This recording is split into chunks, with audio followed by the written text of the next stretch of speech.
Have you ever wondered what's going through a great improviser's head when they wail? Or maybe you've heard conflicting advice about whether you need to master music theory to improvise at the highest levels.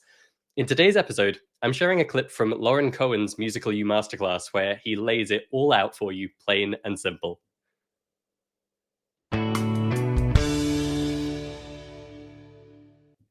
So, on our last episode, we had our mini interview with Mr. Lorin Cohen, jazz bassist and educator. And I mentioned in that episode how neatly complementary his approach is to what we do here at Musical U.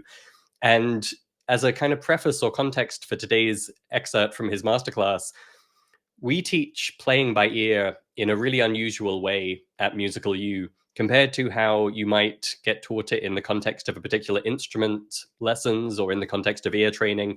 We've come up with a really distinctive approach. We call it the play by ear process.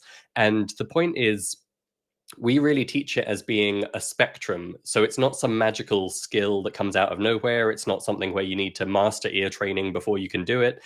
It's really just the acceleration and improvement of figuring it out by ear. And this is hugely liberating for our students when they discover that they can figure stuff out by ear. And the idea that then to be able to just play something at the drop of a hat by ear is just getting faster and better at that. It's really empowering and exciting, and it works amazingly. Then when we teach improv, we have this expansive creativity framework, which is all about constraints and dimensions and playgrounds, and this feedback loop of play, listen, listen, play. And I mention all that because Lorin's masterclass, he really kind of brought the two together in an interesting way. He examined improvisation as being a process of reacting. And the goal is just to reduce your reaction time. So when you're practicing improvisation, it's all about just getting faster and better at responding to what you hear musically. So this was just a really elegant way to marry those two approaches we teach at Musical U, one for playing by ear, one for improvisation. It's a way of looking at it that we hadn't really explored before. And so it was fantastic to have his masterclass and have it align so beautifully with both of those while bringing something new. So I wanted to share with you a segment from that masterclass. This is from near the beginning where Lorin was laying out his whole framework.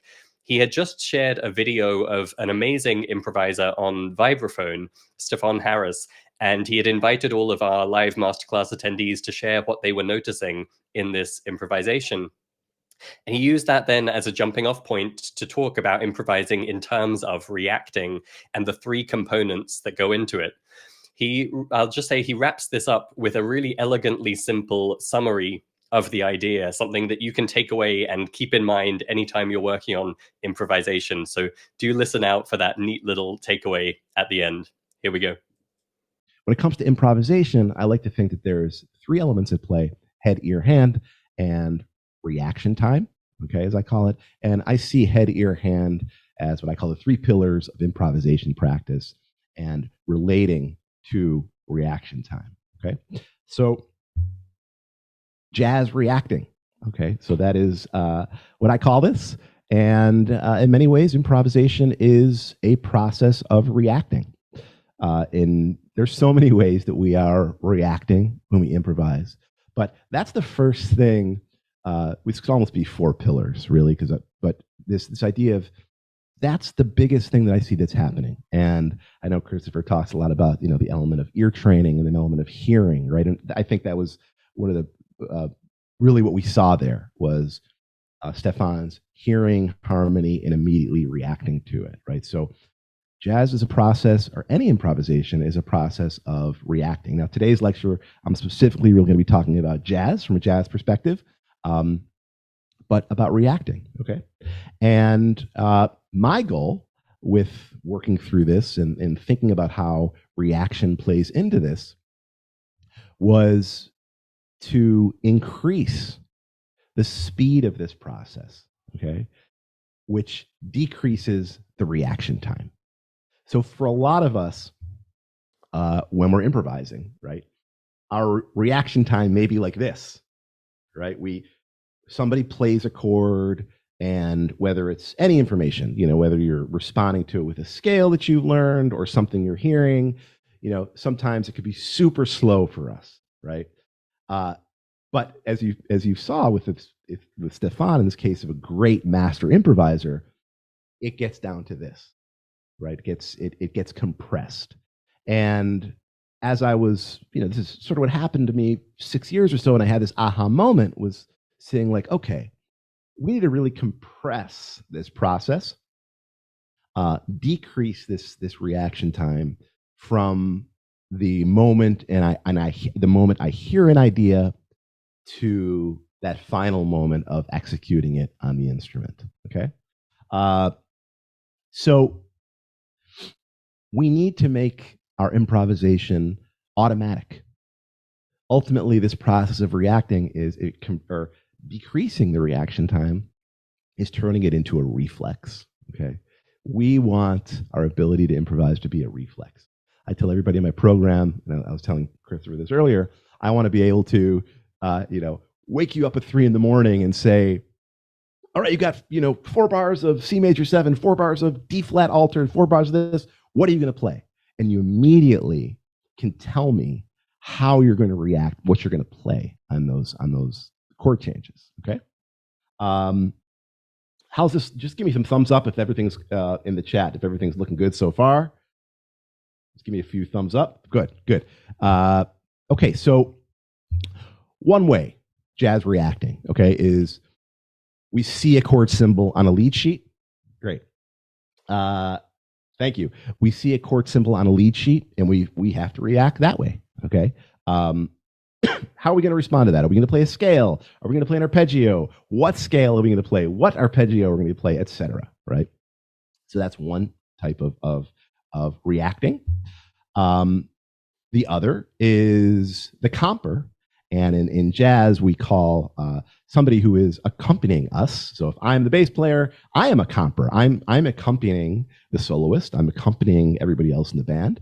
But if I'm taking a solo, maybe the guitarist, the comper, or pianist is playing a chord just like in the video. So in the video, whatever sound source he had coming would be considered the comper, right? He had a track and he was reacting to it. Okay, so we have to immediately react to what we're hearing around us. Okay, obviously, maybe you've heard of jazz improvisation, or improvisation being called this process of spontaneous composition. Okay, and that's essentially what we're talking about today. How not so much the composition part of it yet, but just this ability to react immediately to what we hear or see around us. Okay, so how do we develop those reflexes? And that's one of the big things I want you to take away from our discussion today, was thinking about your improvisation as a reflex that you have to develop in the same way that you would have any other reflex in your life. Okay, it has to become a reflex. It has to become automatic. So how do we do that? So we do that through a lot of things, but essentially what it's going to look like is what I call head, ear, hand. And this process has 3 pillars: head, ear, hand. Okay. And I know you're probably familiar with this because it's funny, Christopher, I was telling him earlier, is the only other person I saw a YouTube video, who I'd seen break it down in this way. Head, ear, hand. These are really the 3 pillars at play. Okay. And let's talk about pillar 1. Okay. The head level. Given that you're coming from, given you're in musical U, and this is such a big part of what you do, this may be something that you have worked with before, but this is the knowing. Okay. What you know. You know the notes of the chord. Okay. You know, chord scales. It's just what you know. It's the intellectual stuff, just the head stuff, right? What you need to know away from your instrument. Okay. Second level, second pillar, the ear level, the ear. Okay. Hearing. You can hear what's happening around you. Now, in improvisation, especially in jazz, this is the level, right, that everybody talks about the most. I performed for a few years with one of the great jazz icons, a pianist named Monty Alexander from Jamaica. And Monty does not read. I mean, he reads a little music, but he's all ear. if you ask him what a scale is, he doesn't know modes, he doesn't know scales, he's hearing everything. We were once traveling to a little, they're called the Aeolian Islands, these little islands off the coast of Sicily, gorgeous. And just being a dumb music dad joke almost, right? As we were traveling over there, I said, "Hey, Monty, I bet they love the Aeolian scale over here." And he said, "What's that?" He didn't even know what it was. So there are, in the history of jazz, there have always been musicians like that. Somebody like him, or Stan Getz famously was like that. Young, like Jacob Collier is like this, right? Although he's got all of it together, right? They're just hearing stuff, they're not necessarily operating. Well, Jacob is. Let's go back to Monty and Stan Getz, okay? They're not necessarily operating at the head level. They have heard something and they can just play it for you, okay? And in jazz, this is the level that we usually talk about the most.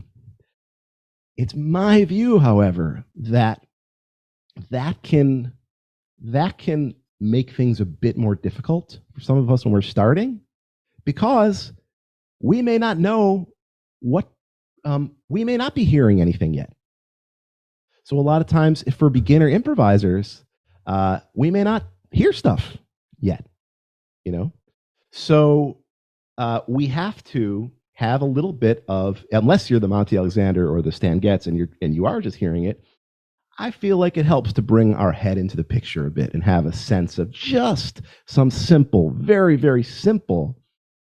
I hate the word theory, by the way. That's why I just love the word head. It's just the head stuff. Okay, I think the word theory is just it's a triggering word for so many people. It creates roadblocks for people. So many people come to me and I'm like, "What do you want to work on with your improv?" "Well, I want to learn more theory." That has nothing to do with it, or they say, "I want to work on my reading." That has nothing to do with improvisation. Certainly, we want to be literate musicians, but you do not need to be a great sight reader to be a great jazz improviser. Reading, really, on the hierarchy of what is important for improvisation, reading is way down there. Okay, but that's just a side note. But the word theory, right, or even the word ear training, it just triggers people. It's like, I remember when I went to conservatory and I had to go to ear training and I had to go to theory and they just drilled me, and it's just, if you can relate, give me a thumbs up. Okay, a couple people, all right, that's okay. Anyway, that was me, right? Just all that stuff is just triggering, right? Just head, ear, right? Anyway, so as we'll talk about, and as we'll talk about throughout the week, so if you can make it through the workshop where we're going to dig more into some of the simple, how I teach improvisation, which is just some raw, super simple awareness of what I call unlocking the chakras of chords. Okay, just learning how to unlock the chakras of certain chords and unlock the chakras of certain chord progressions. And that's, you can call it theory, you can call it whatever you want, but it's just the head stuff, giving you some stuff that you can play, as opposed to, you may see people say, "Well, for me, improvisation is I sing it, and I play it. Now you go do that," right? All right, great. But I don't have that. You've been listening to jazz your whole life. You have that awareness, or you have that knowledge, you have that vocabulary. I don't. So that's the head stuff. Is okay. Let's give you some of that stuff. Let's give you some of that vocabulary, just so you understand how I'm putting this stuff together. And then the next level is, of course, the hand level. And this is playing the notes on the instrument, finding the notes on our instrument, and executing. So much of what we do is find the notes and executing. Now I want to say these three pillars, head, ear, hand, is really for the practice room. These are the three things that we're thinking about when we are working on our improvisation. When we're improvising, when we're at the jam session, when you're on stage, that's when we do throw the head level out. Okay, by that point, we want to just be operating at the ear and the hand level. Okay, we don't really want to be thinking. We want to just be, at that point, hopefully, by the time we get to the gig, we've worked on developing, some vocabulary. We sort of know what to play. We know the head stuff. We've practiced that. So when we get to an actual performance situation, It's just we're hearing an idea, we're executing. Okay. And somebody just said my head pay is too slow for performance. So that's and that's part of the thing too, right? Our reaction time is slow. We want it when we're on the gig, we want that reaction time to be, or performing, that's when we want things to be like this. Okay. So we practice slow, breaking down these elements super slow in the practice room, head, ear, hand, so that when we get to a performance, we can just operate at the head, at the ear and the hand level. Okay. Um, so let's dig into this a little more. Something I just sort of talked about this.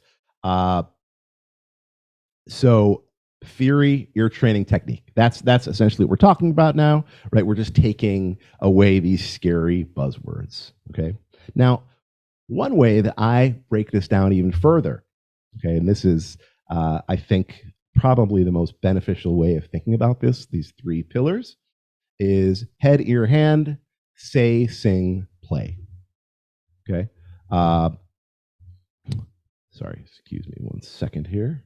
Just trying to get back to my, there we go. Head, ear, hand, say, sing, play. Okay. So at the head level, you can tell me what is happening.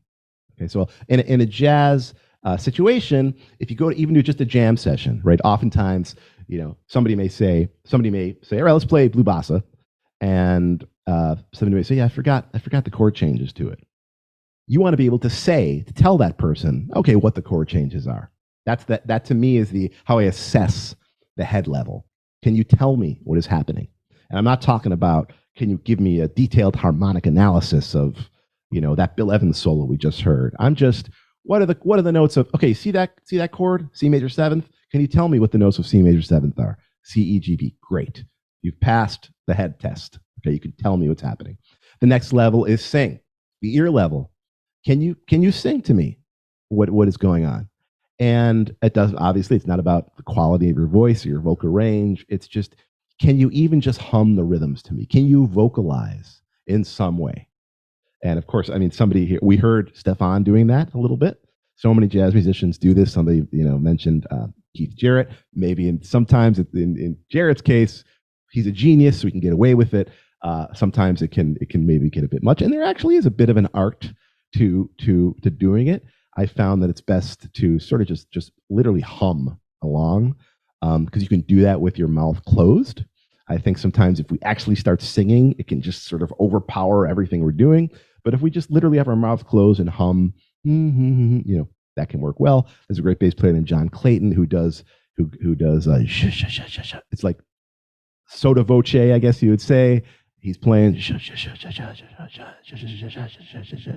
Anyways, there's sort of an art to that too, right? But you can sing what's happening to a bit, and then the last level, the hand level, play, right? So to me, this is actually the most important element.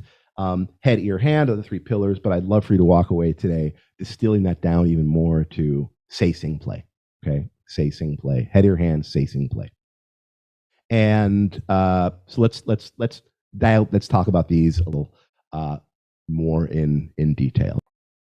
Awesome. Wasn't that cool? I feel like jazz is a genre that really mystifies people. And even if you're in the jazz world, there's so much gatekeeping and over intellectualization of everything. It can get very overwhelming very fast.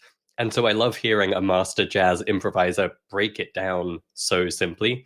If you happen to be a bass player, definitely check out Lorin's bass improv mastery course. You can check that out at lorincohen.com. We'll have a link in the show notes. And if you are a member of Musical U, the rest of the masterclass was awesome. He went into more detail on each of those three pillars and what it actually looks like to practice each of them during your music practice so that you can get that reaction time really down for each of them. And like he talked about that there, when you're on stage or you're jamming or you're in a group, you're performing, your reactions are fast, it's become a reflex, and you can just whip it out at the drop of a hat. So if you are a member, check out the full masterclass. It's waiting for you in the members area. If not, check out everything Lorin has at lorincohen.com, or hey, become a member. You'll get access to that and 50 plus other amazing masterclasses, which, as amazing as they are really the icing on the cake of everything that's included in membership. So if you're not a member, you're crazy, to put it simply. You can learn more about membership at musical-u.com. We'll have a link in the show notes. That's it for this one. Cheers, and go make some music.